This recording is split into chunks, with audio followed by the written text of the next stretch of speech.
તે વસ્તુ છે સાચી.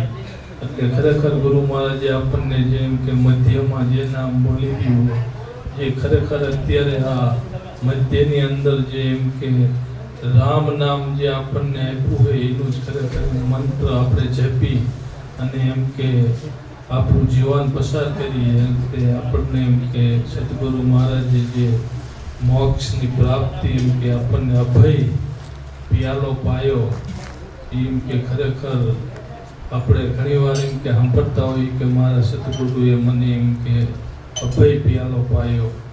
તો ખરેખર ગુરુ મહારાજ જે આપણને અભય પિયાલો પાયો અને આપણને જે એમ કે અખંડ નામના જે દર્શન કરાયા, અખંડ એમ કે જે સચરાચરની અંદર એમ કે કોઈ પણ એના વગર એમ કે એક પણ વસ્તુ ખાલી નથી. એટલું કઈ મારી વાણીને વિરામ આપું. બોલું સદગુરુ